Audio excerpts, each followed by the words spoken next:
మా ఫ్రెండ్స్ కలిసి శ్రీ ప్రసన్న గణపతి టెంపుల్కి వెళ్ళామన్నమాట. Hello friend, hi. Welcome to my first vlog. నేను మా ఫ్రెండ్తో కలిసి చాలా ఫేమస్ అయిన శ్రీ ప్రసన్న గణపతి టెంపుల్కి వెళ్ళాము.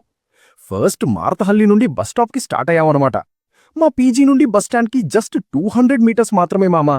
అక్కడ్నుంచి బస్ ఎక్కి ఆగరా వరకు టికెట్ తీసుకున్నాం.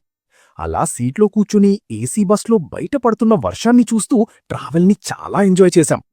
చిన్నప్పుడు పెద్దలు ఒక మాట చెప్పేవాళ్ళు కదా మామా, వర్షం పడిన తర్వాత వచ్చే మట్టి వాసన చాలా ప్రత్యేకంగా ఉంటుంది అని.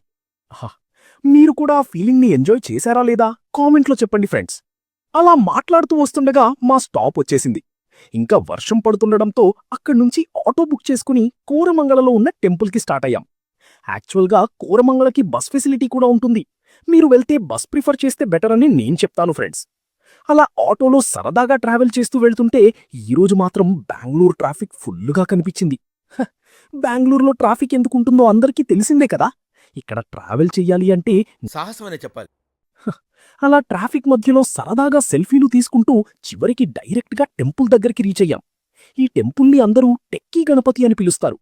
యాక్చువల్గా ఈ టెంపుల్లో గణేశస్వామి దర్శనం చేసుకుంటే కొత్త జాబ్స్ ట్రై చేస్తున్న వాళ్ళకి, ప్రమోషన్స్ కోసం ఎదురుచూస్తున్న వాళ్ళకి కోరుకున్న కోరికలు నెరవేరుతాయని చాలామంది నమ్మకం ఫ్రెండ్స్. అలా స్వామి దర్శనం చేసుకుని ప్రసాదం తీసుకుని మంచి పాజిటివ్ వైబ్స్తో రిటర్న్ జర్నీ స్టార్ట్ చేశాం. టెంపుల్ లొకేషన్ అండ్ టైమింగ్స్ని కింద కామెంట్ సెక్షన్లో మెన్షన్ చేశాను, చూసేయండి ఫ్రెండ్స్. మీకు ఈ వీడియో నచ్చితే లైక్ చేయండి, షేర్ చేయండి. మరిన్ని వీడియోస్ కోసం ఛానల్ని సబ్స్క్రైబ్ చేసుకోండి ఫ్రెండ్స్. Thank you. నెక్స్ట్ వీడియోలో కలుద్దాం. అంతవరకు బై బై ఫ్రెండ్స్.